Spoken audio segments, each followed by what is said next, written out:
Good day, everyone. Welcome to the Health Matters podcast. We're glad that you have joined us today. We have a very interesting podcast today. By the way, I am Dr. Fundi Lenyati. I'm the host. And today we have a special guest who has joined us as part of our podcast. Remember, we are a health podcast. We focus on physical health issues, mental health issues, social health issues, spiritual health issues. So we can have a topic that covers any of those or all of those at once. And I think today we'll have a topic that covers many of those four that make what we call holistic health. So my special guest today is Barbara. It's Barbara Dinah Lawrence Strydom. She's got a double barrel, guys. Lawrence Strydom. So this is Women's Month. And when we think what happened in the 40s, and we think about Strydom, who was the minister then, who was actually responsible for all the bad things that happened to the ladies who went to the union buildings. But today I'm hosting a Strydom who has got a positive impact, on life today, not that kind of Strydom from the 40s. So I'll just tell you a little bit about Barbara. Barbara Lawrence Strydom was raised in a farm in Ngabeni, rural KZN. She is a mother of two young men, both who are exploring their respective interests in agriculture and environment.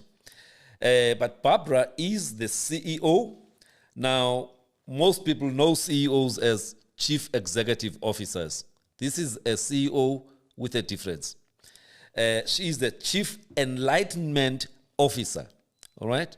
Chief Enlightenment Officer, not Chief Executive Officer, like I am. So already that tells you that we're going to have a very interesting, a conversation today.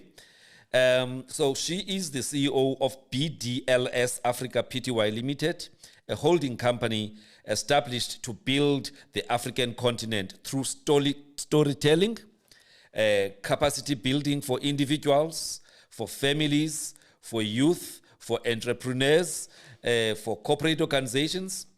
And she comes from the banking industry. So she is a banker at heart.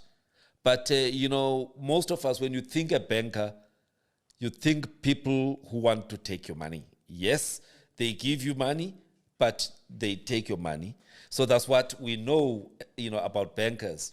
And it's normally, people that when you think about going to have an appointment with them, you get some palpitations. But we are now having a banker being our guest. And this banker is here to share wisdom, to share enlightenment, to share her view of life, to share about some of the ups and downs in her navigation of life. We are looking at matters of mental health, not mental, disorders, but matters of mental health. Because when we talk disorder, we're talking people who have already gone through a certain point where they are decompensating. There's some dysfunctionality. We're not talking dysfunctionality today. We are talking about those things that you can do to try and mitigate you getting to the point where you're about to fall over the cliff. She has experienced a lot of, life events and life challenges, but she has decided she will use every tool she has, short of taking medicines, to navigate and deal with those issues. So guys, let's welcome Barbara. I'll just refer to her as Barbara. Barbara, welcome to the Dr. Fundi Health Matters podcast. Good morning, Doc. Good morning to your viewers. Thank you so much for the invitation. I am humbled and I'm honored to be here. And I appreciate that you started the Women's Month conversation acknowledging the Strydom in the story. Yes. I have lived a life of being conscious of the role that I play as a Strydom, to reimagine that surname and to re-navigate and to also be intentional about the Strydoms I raise. Yes. It was highlighted to me, and I want to put the two young men that you raised. That I raised. And I want to highlight that from an experience that I had at the age of 35. I was appointed as a bank manager at the age of 31 in 2001. And as I studied, because I only started my degree then, when I was appointed. However, I was accepted at the University of Natal when I graduated to study law. And when I got to the university, there were just too many people. I came from Ngabeni. There were 10 people, and there were just too many, so I chose not to go to university. That is at Howard College in Durban. KwaZulu. Yes, I can even see how, Howard College up there by the mountain. Yes. And I went to the same university. I did my first year in 1984, first year of medicine, but we did it at Howard College. Then from second year onwards, you go to medical school, which is in Umbilo, next to King Edward Hospital. I know that area very well. In fact, interestingly, when I made the decision not to go to university with my dad, he said to me, if you studied law, you would do the law of the land. But you can do justice anyway. So whatever career you take, choose justice. Beautiful. So I went into banking. So you are a banker with a soul. Absolutely, with a soul. And I think I'm known for that. And so when I became bank manager, I had the opportunity to do my BCom. But I struggled with the subjects in the BCom because they didn't have politics. And I was bank manager to the mayor, bank manager to ambassadors. So if you don't understand the politics, how can you understand commerce? If you can't do community development in a BCom, how are you going to develop society with the issues? And create products and service. So it was quite revolutionary. But I think before we go in, there's an area I want you to just share with our audience. Your family owns large tracts of land, or owned large tracts of land. You're gonna, help me with that in the South Coast. So I just want you to talk to me about the link between you, your family, and the land. Looking back, but also looking at the current South Africa. Because you told me that in your family, you one of the people as a deputy parent, as a deputy parent, a firstborn amongst your siblings, you have a responsibility to of stewardship of land and anything related to that land in the South Coast. Just tell us a bit about that before we get into other areas. So I think I just want to finish off with the Strydom part, and then I'll go to the land. I married into the Strydom family. I'm a Lawrence by birth. And the Lawrence land is 5 generations. And it's from matriarchy. My great-grandmother, Madigin, as they call her in the South Coast, they were the owners of the land. We are the 6th generation on that land. And you still have a connection to that land, as in ownership as well? Yes, the title deed. My parents still live on that land in Ngabeni. And then I married into the Strydom family, arrive as a representative in Parliament for Women's Month. And as we are singing the songs of Watintum Faz, Watintum Bogoto, I hear for the first time where Strydom Sizokbulala.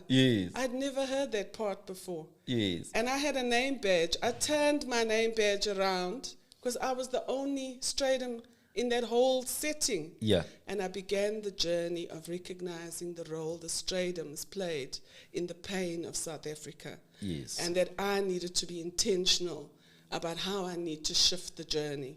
So that's, for me, very key around Women's Day. And the Women's Month. And the Women's Month. Yes. And maybe Women's Day being every day of 365 days of a year, you know, because we tend to focus on matters that have to do with women just on this month. Yet, actually, we should be advancing the interests, you know, of women, because patriarchy has been there for centuries, and it's going to take a long time to correct it. And so we shouldn't just be looking at just one day of a month or even a month. It should be something that's happening daily. When you now realized the association of the Strydom surname with the things that happened, did your partner at the time understand, you know, this association? Or did you, before you got married, understand, you know, that Strydom connection with women and women's issues from obviously centuries ago? Decades ago. So, Doc, I think what's interesting is I was asked to please speak at a medical school around racial issues for second-year students. Yeah. And the title of that speak Yeah. was Becoming a Strydom Post-94. Wow. Because it really made me reflect Yes. on who I am and what I am. So when I present myself on paper, people expect someone totally different to show up. Yes, somebody with very little melanin. Somebody, yes. And then somebody of mixed race comes up. And someone okhuluma isiZulu, othetha isiXhosa. Yes. And so that's not anticipated. In fact, they speak nokungihleba. And bangifuna ukukhulumisa isiBhunu, and I don't know Afrikaans. I did it for school. Yeah. I passed it, and that's the last. Indeed. Wow. Okay. Yes.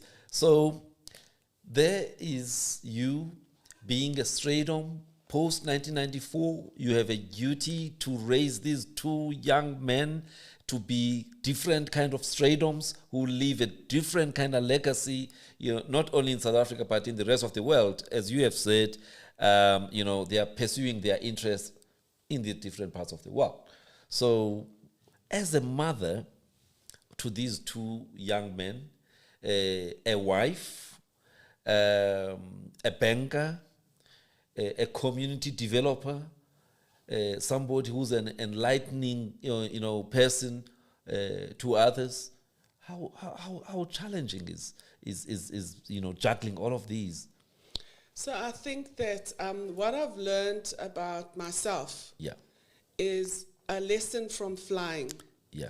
In the plane, you just about warmed your seat and you're told to put the mask on yourself first. Yes. It's taken me a while. I'm 52 now, Doc. Yes. It's taken me a number of years to understand what putting the mask on myself first. Yeah, it always challenges me.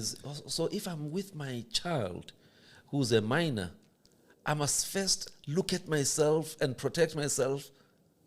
Then they say, only once you've done that do you actually help your child. It doesn't come naturally because, you know, when you are a parent, you want to protect your child immediately. But actually, if you don't take care of yourself, you may not even be able to take care of the little one. Yeah. So that has been a navigator for me. Yeah. And to identify what does it look like for me. Yeah. And it's become clearer and clearer. Yes. What does the mask represent for me? Yeah. It represents going into nature. I must be in nature. Yes. Nature speaks to my soul. Nature heals parts of me. I would assume then that you also do hiking. Lots of hiking and mountain climbing. Yes. Mountain climbing as well. Yes, lots of mountain climbing, hiking, just being at rivers, being at the ocean, being in nature and looking at the animals, understanding the connection between ourselves and our totems. Yeah. So even understanding traditional knowledge, Yeah. coming off the path of Western knowing and going straight into my indigenous side and exploring all my African culture. Because as I sit with you as Mrs. Strydom, ngumzukulu kaMamkhize, Ukhabazela, umavovo. I am her grandchild. I'm the great-grandchild of Mandlovu. So they didn't even understand in their wildest dreams that they would have a great-grandchild who's a Strydom. You actually have no idea. You're fruit of your womb. Exactly. And I think this is one of those things, there's so many things that polarize us here in South Africa. Either in terms of ethnicity or tribal or even racial, issues. Yet none of us is actually pure. I mean, Wits University has got a Center of Origins, which deals with the DNA, and you can actually go there and get your DNA analyzed. You will find that in almost, or many of us, there's a bit of Khoisan, there's a bit of Caucasian genes, there's a bit of some genes from Central Africa, but yes, we identify ourselves with what seems to be, the prominent picture. But actually, most of us are mixed. And if we knew that, then there wouldn't really be a reason why we must, fight people of the other race or other, ethnic groups, because actually they are still part of us. We should actually be embracing each other, because there's a part of me that is in you and there's a part of you that is in me, and we should actually be focusing on how we make the world a better place without really focusing on, the color of our skin, the ethnicity, or even the language. Because once again, language is another divider, that we have. When we're talking Afrikaans, for example, it divided us a lot in the 70s, and it was a language of power and oppression at that time. But you know what? There's still, I think, in the top 4 of the languages spoken in this country is Afrikaans, and you're not gonna wish away, those people. So you embody so much of us, as South Africans. When you talked about totems, I keep on teaching my team here about the importance of understanding their African heritage. And in the Sotho groups, of which one of our team members here, Sipo, he's Sotho. And in the Sotho group, their clan names are actually totems, animals. They will be, if it's a crocodile, there are those. If it's a monkey, or a baboon, a chwene, and kwena, which is a crocodile, So, but they don't seem to put a lot of interest in understanding the importance of those totems as part of their clans. Yet, where you come from, with a combination of Zulu, with a combination of Xhosa,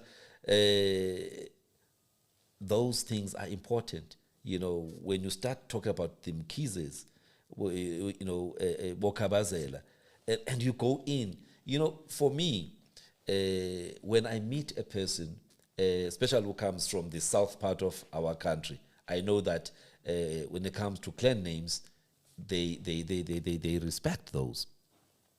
And I will ask. And then when I then add, to the clan name, they will be surprised. But what I've found, if you meet somebody and you just ask them about their clan name and you connect with their clan name, it's a much higher level of respect. And even if you are a leader and you're leading a team of people, when you take interest in their clan names and use that to address them, you'll always get what you want from them, because it touches a certain part of their hearts. So when you are acknowledging that you have that heritage of the Mkhizes, already it connects you with so many people. But I think what's important is to know that we are, they normally say, we are the realization of the dreams of those who came before us. And we must actually acknowledge them as we move forward. Yeah. So, Doc, I think in our conversation of mental wellness, that plays such a big part. Yes. Because identity can be the crisis and the tipping point of mental illness. Indeed. And that vacillation, not knowing who you are, yes, forces you to simulate. Yeah. And then you become a different version of yourself. Yeah. And some of the simulation is even in alcoholism. Yeah. Next minute to fit in, so yapuza. Yeah. And you go down a path and you can never come back. Yes. And so it opens up to things that it's fearful to discover who you could be. Yeah. But it's best to discover who you are, yes, than to give yourself away to something else. Yes. That's what I've discovered. Yes. Now, I mean, on the point you've just spoken about now, and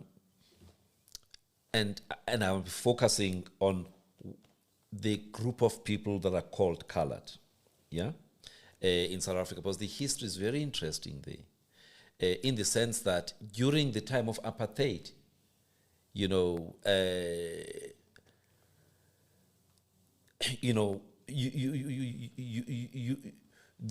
that group of people found it, difficult. They were sort of caught in between. Are we black? Are we white? Because again, there's a range of how they look. There are those who look so close to, I would say Caucasian people or white people, but there are those who also look very close to, I would say African people, and there's a wide range in between. Some of the people, they took advantage of the past, those who looked very much like white and were able to, pass themselves as white, and others, took advantage. Nowadays, but there are issues, and here we are just talking about the identity, how the identity can create, challenges at a mental health level. Who am I? What are my roots? And all of that. And so right now in South Africa, if you talk to people from the communities, they'll say the colored communities, they'll say, we were not white enough during apartheid, and now we're not black enough. When we're talking things like, BEE and who benefits, affirmative action, and things like that. But at the bottom of that is the issue of identity. So when people have got question marks around identity, they may vocalize those, or they may not even vocalize, but it actually puts them in a point where they are stressed by that and they want answers. And sometimes they may not get the answers because, once again, long time ago, the people who know the history are no longer alive, most of them. And so some of the questions we have, may not be answered. So, but anyway, you just took me through a different direction to talk about how issues around who am I? What is my history? What are my origins? What were the belief systems of the people who came before me? And by the way, why is it that I get so connected to earth? That when I do my hike, when I do my mountain climbing, I actually feel like I'm healed. Because one of the things that you will understand is that from an African perspective, when we are born, we are connected to the land, up until the end when we are brought back to the land. And most of the things that happen in between, whether it is acknowledging your birth, when you are in Beleko, which is to introduce you to those who were there before, something is slaughtered, some blood into the soil. So the soil, the land is always part of our lives. But because many of us were dislocated either from the land or from the culture, we don't really appreciate the importance, and when you look at other cultures from, especially the East, like Buddhism, some aspects of that, they connect so much with the land. So, Doc, I think what's interesting is my story of reconnecting. Yes. And to reconnect to the Mkhize story started for me when I heard someone call my grandmother's name in the bank. So I went up to the person and said, "How do you know my grandmother? She died when I was 8. Yeah. And the whole community called her." Are you talking about that matriarch? Yes, my matriarch, yes. Mam Mkhize. Mam Mkhize, yes. "How do you know Mavovo? How do you know Kabazela? How is it your name and it's my name?" Yes. And then they told me about Izithakazelo. Izithakazelo, yes. So this is the essence of what wellness can look like, is when you start to get context. Yes. Without context, you start shifting to an illness. Yes. I began a journey of getting context of myself. Yeah. I had just about written Izithakazelo on a piece of paper because I cannot write isiZulu. Yes. And the next minute I was at Marin Hill Monastery finding a book right at the counter that said Izithakazelo Zwagakazi KwaZulu Natal. Yes. I bought that book. You can even Google that now. Now you can. And I bought that book and I distributed it to so many people, and I read Izithakazelo over and over, and I discovered that we are the people from Embo. Yes. And Embo in Kenya, I've just come back from Kenya. Yeah. In Kenya, they have the Embo County. Yes. Because the Embo people migrated to the east, migrated to the west, migrated to the north, and migrated to the south. And so often in conversations when they say to me, "But Bob, you colored," and I say, "Do you know Marcus Garvey was asked, 'Are you African or Jamaican?' Yes. And he said, 'I will always be a continent over an island.'" Yeah. So I want to say, in terms of what I respond to in my identity, is that I'll always be an African over a colored. Yes. A whole continent versus a small group of people labeled by someone with an intention to do exclude. Exactly and exclude. So I choose that, and it's expanded my world. Yes. It's made it so vibrant. It's made me connect with people through language. Yes. And through culture, through curiosity. Yes. And then I discover everywhere I went, there was an elephant. Yes. And one morning I ended up at my grandmother's home. And before I crossed the threshold, there was a picture of a woman on the wall. Yeah. And I asked, "Who's that lady?" And they said, "It's Mandlov." Yes. The elephants had brought me back to the clan. Yes. So I honor totems. Yes. I honor the spiritual story of that. Yeah. I've just spoken at the Wildlife Screen Festival in Nairobi. Yeah. And my message was, could we please relook at the word wildlife? Because you cannot call totems that. This is Africa. Yes. Someone else has named it that. We need to reclaim. We need to bring new language. We also need to be courageous. For me to take that space up and reimagine and realign, and my own awakening allows for others to stop, to think, to process, and to realize we programmed. Yes. And there's this message that I bring a few times, Doc, that there's no way, if we are 58 million people, that all our lounge suites face a television and we watch programs and think we will not be programmed. There's no way that we all know Beyonce and Jay-Z, and it's not a bad thing to know them, but not to know yourself.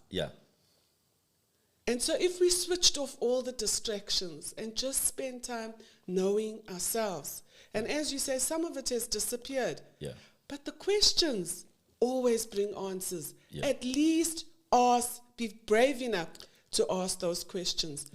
That's a foundation of good mental wellness. Even the Bible, you will always read, he begat, he begat, he begat. Begatting is so valuable. I actually use that as my essence of how I map my life. And my origins. Yeah. If it was so valuable for a Jew Yeah. that we prayed to, Yes. why would it not be valuable for me? So my mental wellness. A nice question there, because once again, we talk about ancestors. Yeah, so we are honoring an ancestor from the Middle East.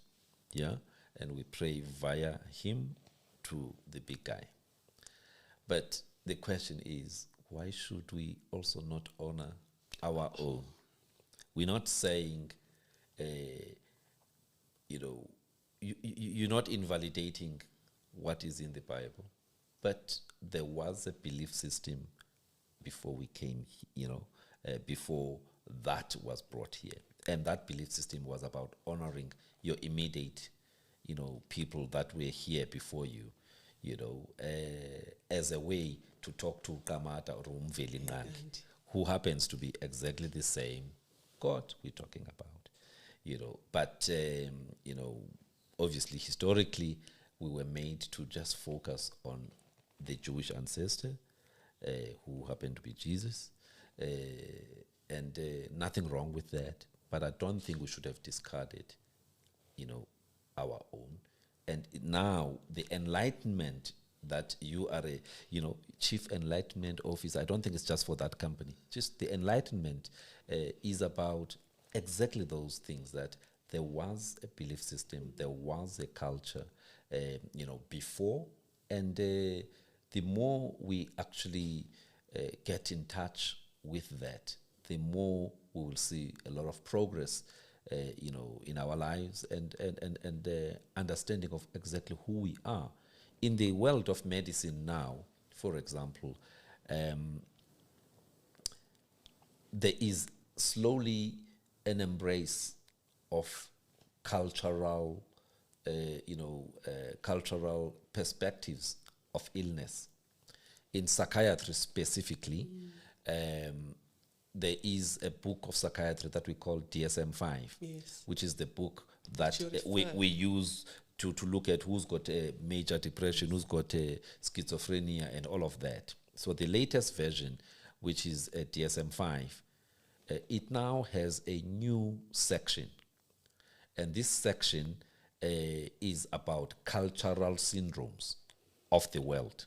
Yeah? Now, when you look there, you've got cultural syndromes from the East, in Asia, because they've been researched a lot. You've got cultural syndromes from South America, they've been researched a lot. But one thing that is missing is cultural syndromes from an African perspective. For example, ukutwasa, and how that could, not ukutwasa, but, ancestral calling, which is, you need to undergo ukutwasa, Yes. to be able to graduate as a healer or a spiritual healer. So what I'm trying to say is there is a small shift that is happening in the medical world, and my own personal interest on matters of psychiatry is, what is the role of spirituality in mental illness?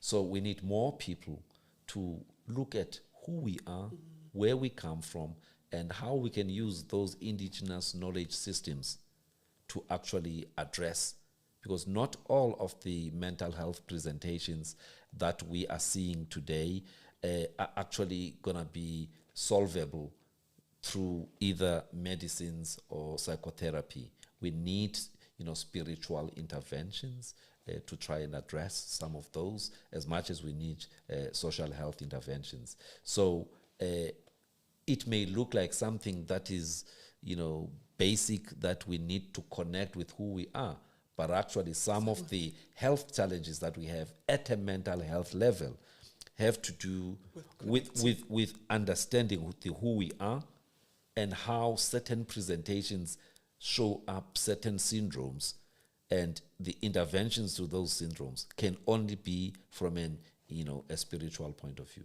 Doc, I go back to our birthing practice. Yes. We had original Traditional birth birth attendants. Yes.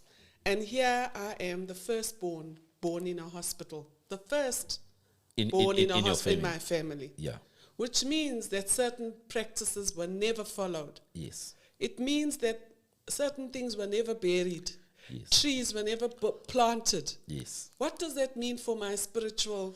Obviously, you are disconnected. I'm disconnected. Yes. No, for the benefit of our millennials here, part of the culture, especially in I'll say in the Nguni space, Yes. is that when a child is born, the umbilicus, once it dries up and falls,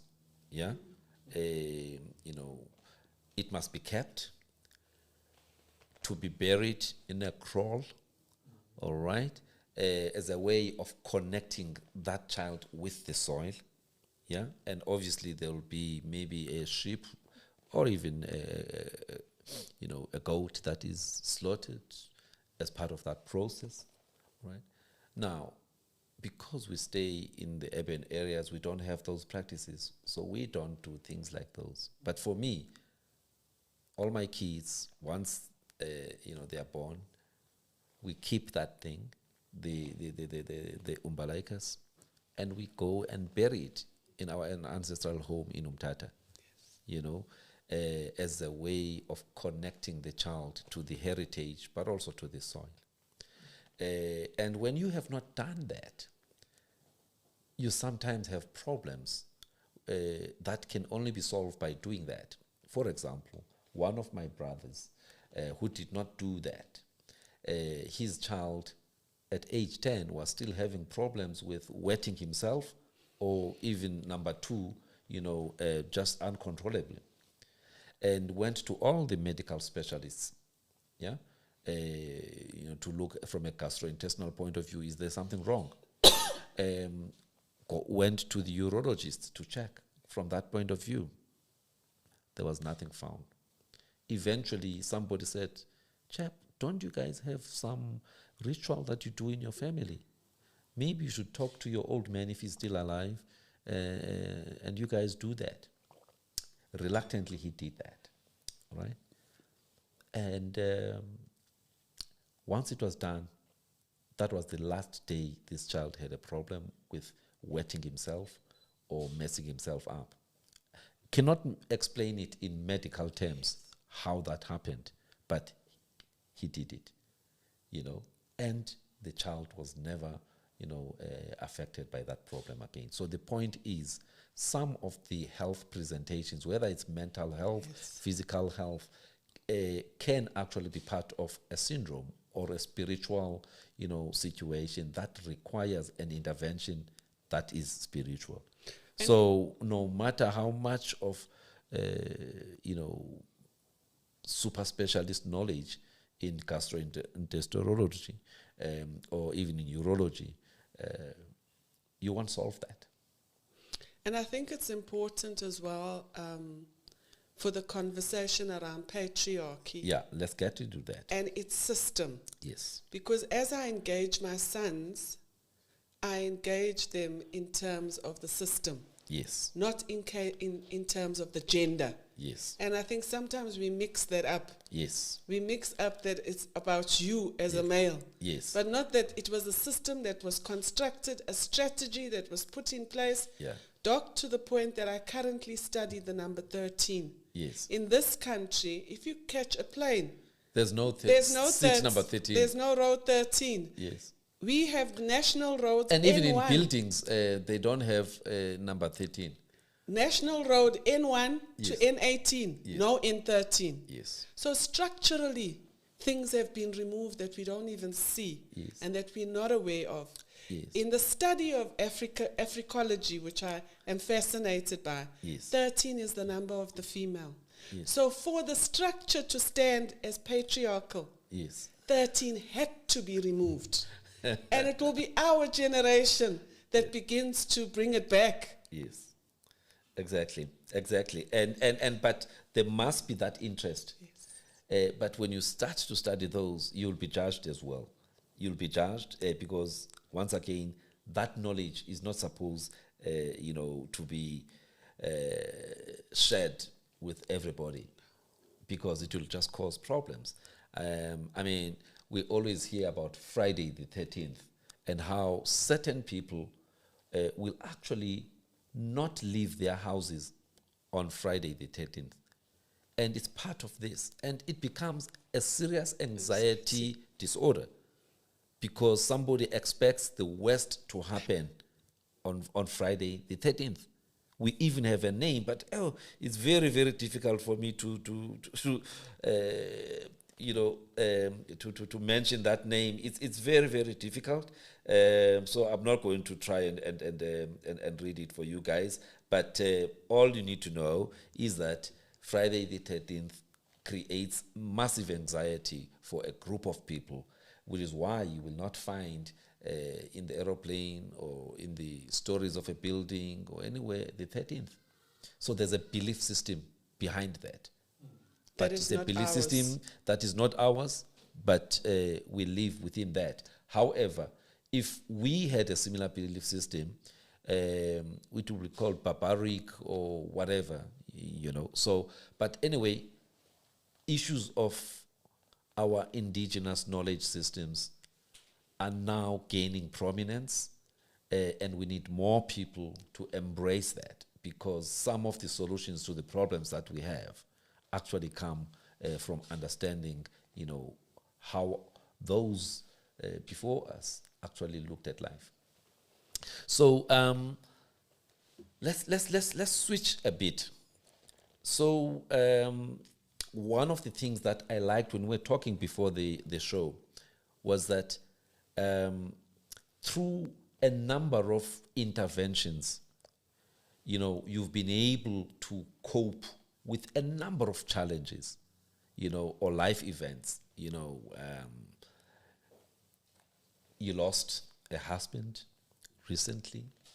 There are issues from the family from before. You can just, But at this point, as much as all of these things have stressed you, you have not yet gotten to a point where you have taken medicines, to try and deal with, those. You've mentioned how you go out in nature. Can you just talk to us a little bit about why you are doing those things and how they help you to manage your stresses so that your stresses do not become disorders? So I think one of my realizations is that I have one life and there's only one planet. So I'm not the young ones, they talk about YOLO. You only live once. And so this one life is not going to give me another planet either. This is the planet I'm on. Yeah. And I'm here with human issues and real issues. Yes. So putting the mask on myself has meant that I need to rediscover who I am. Yeah. It's meant that I need to say yes to more things because I don't actually know me. Yes. I don't know me outside being a wife. I've been married for over 23 years. Yes. Know my husband for 25. Yes. So actually, who am I? And so that's my daily conversation. Yes. And to say yes to things I've never done before. Yes. Like sitting here with you is one of the yeses.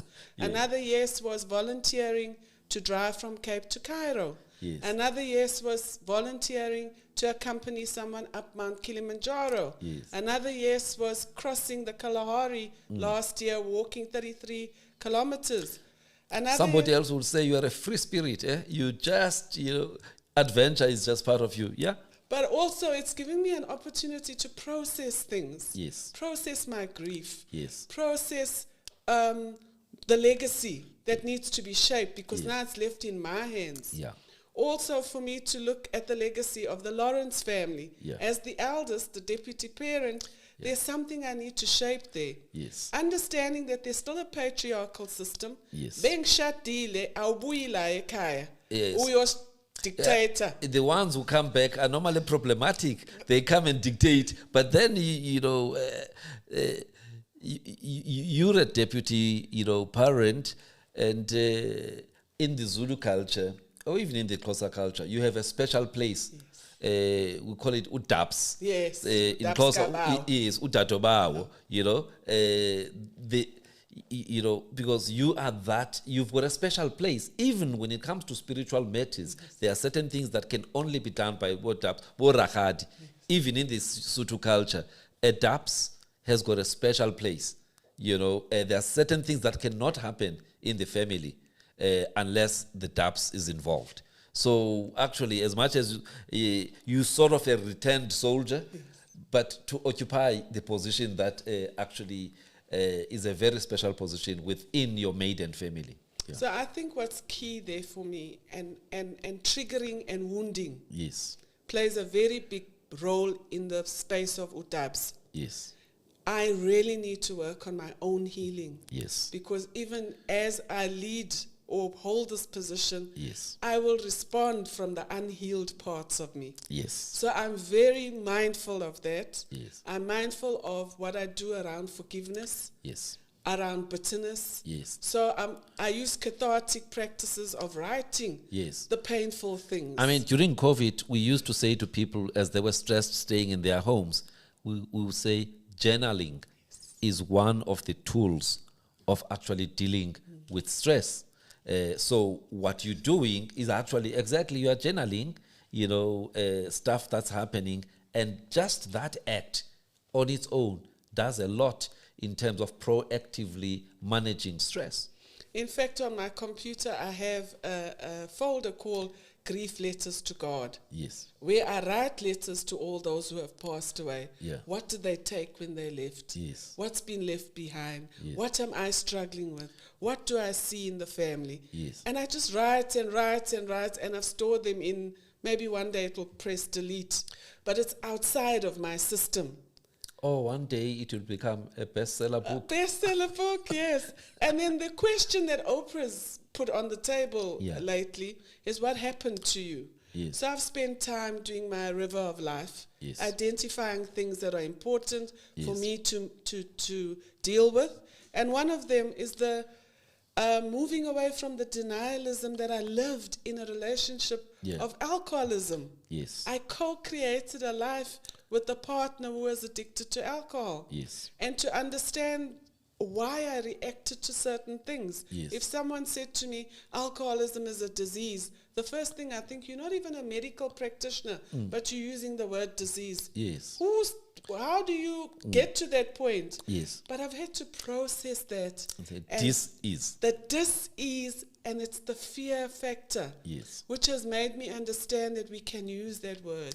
Yes. And I can embrace that word. Yes. And it's led me to Al-Anon. Yes. For me to go and heal my alcohol story. Just for the benefit of our people, Al-Anon is an organization that is there, for the people who are supporting a family member who may be having an alcohol problem, who may be attending AA, but they themselves are affected by that person's behavior. I mean, we know a lot about domestic abuse and other social ills that are linked to alcohol.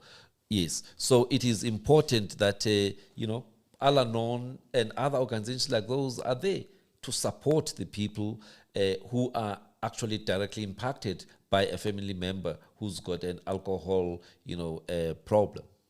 And I think what was important about me going now 5 years later was to say that I want to meet another version of myself. Yes.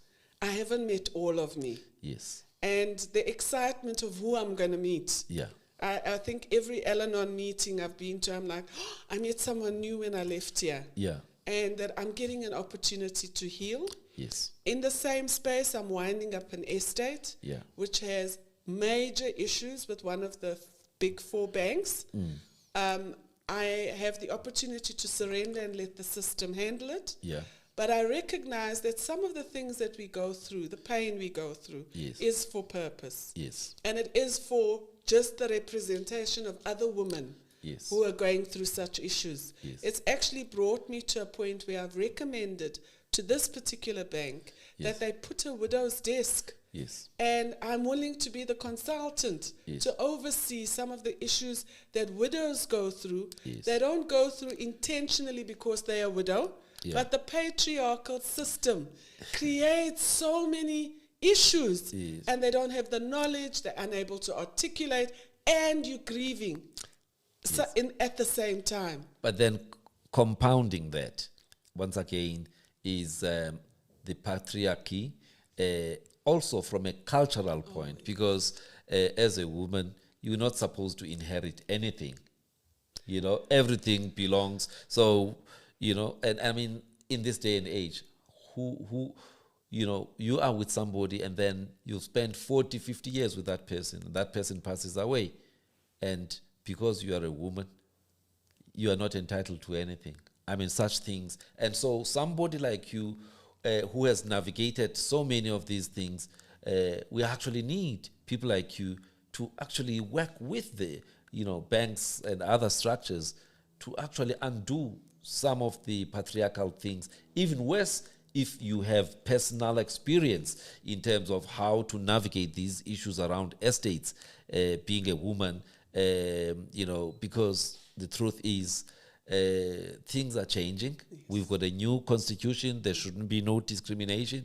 But some of our cultural or traditional practices are not making life easy, let alone the rules that are, within the pension funds and those other, rules in terms of how estates are managed. So when you are navigating something like that, surely there is a chronic stress. Yes.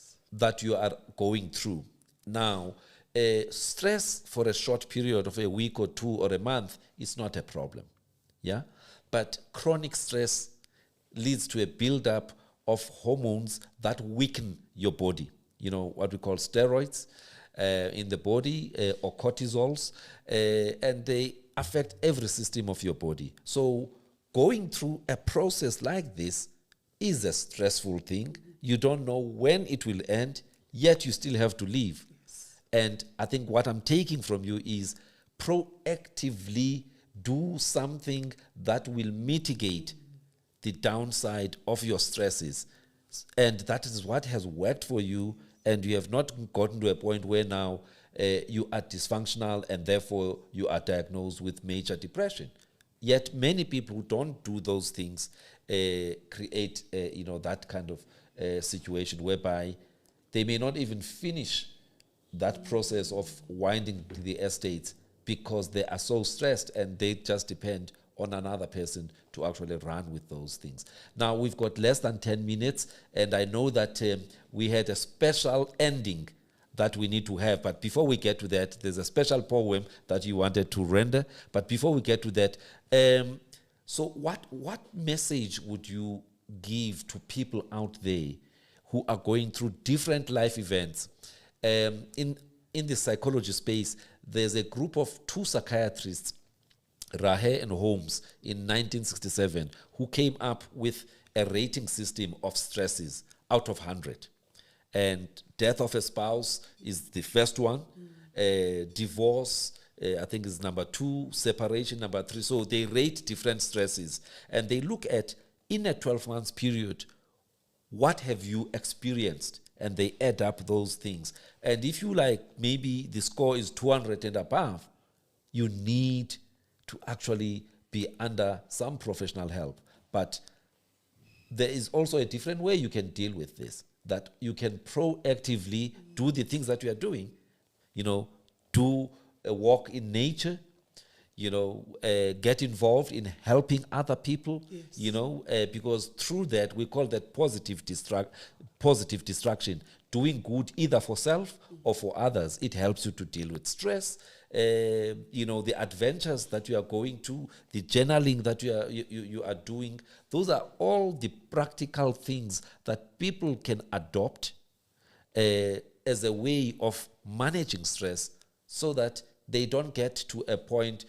Obviously, you add work issues there. I mean, most jobs, there's no work-life integration. People are juggling their lives, they're juggling the work, and sometimes they don't know how to cope.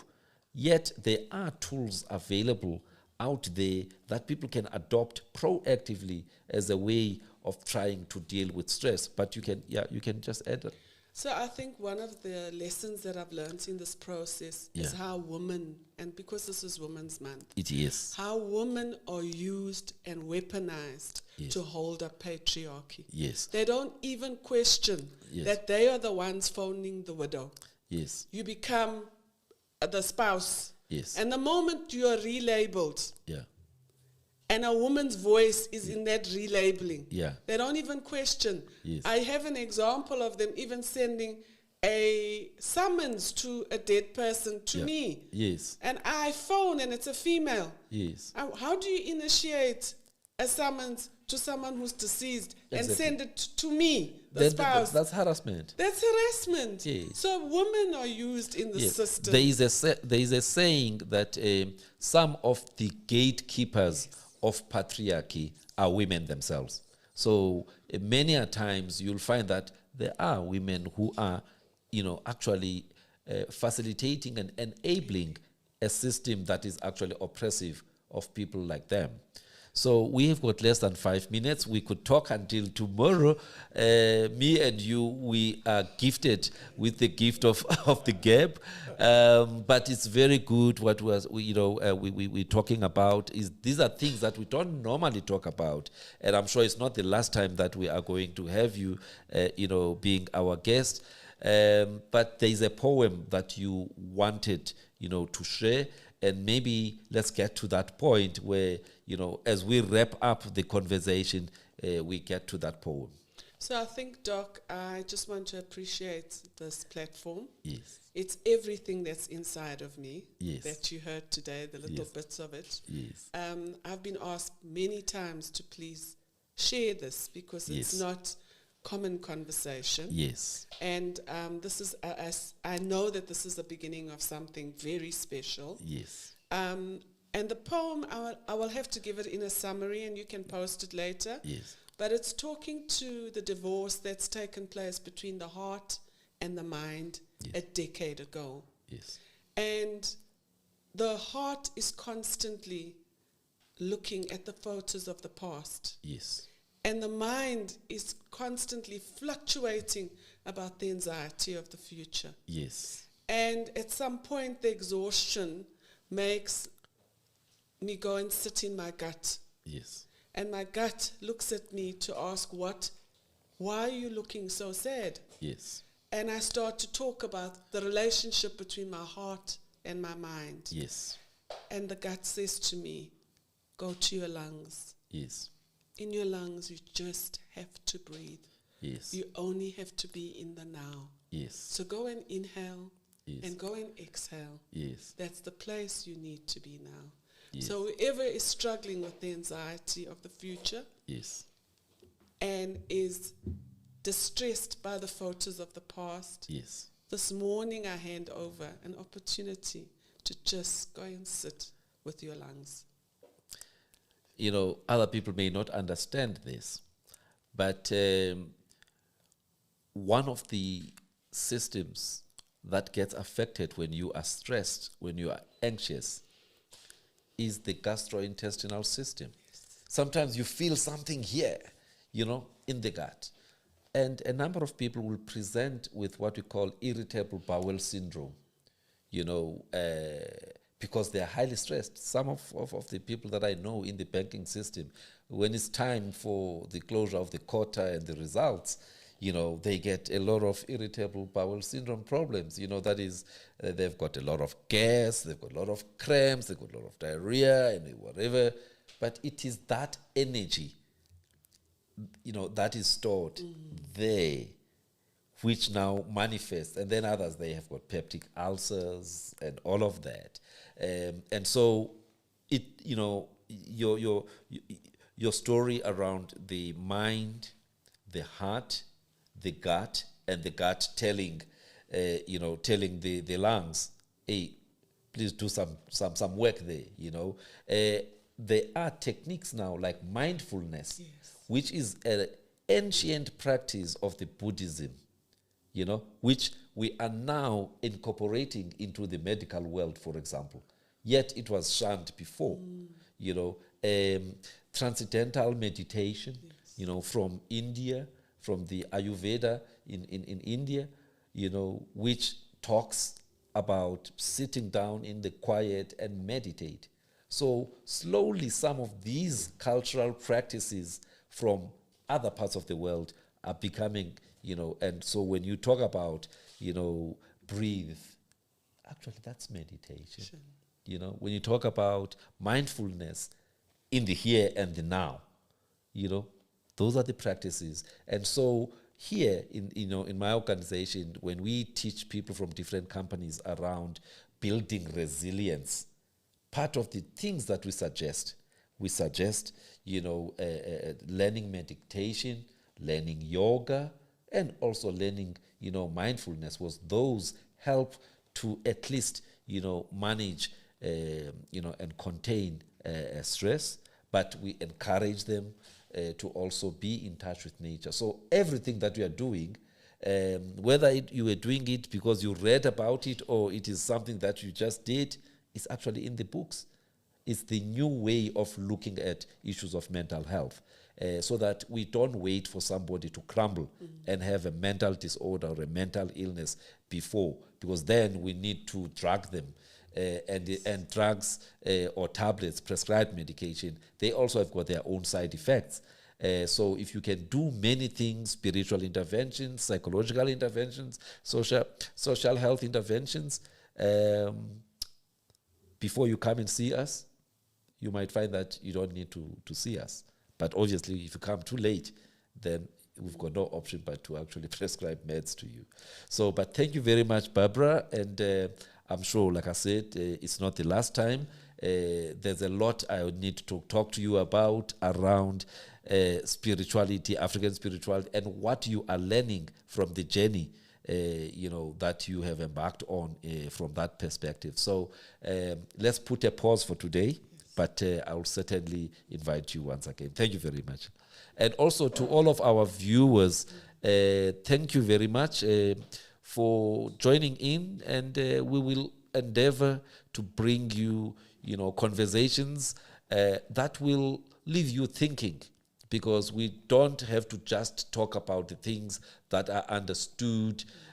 Some of the things we have to discuss are things that enlighten you to look at life in a different way. So thank you very much, and please subscribe to our channel. And also share if you think the content is useful, and because we are looking at building a podcast in healthcare that will be the go-to podcast in South Africa. Thank you very much.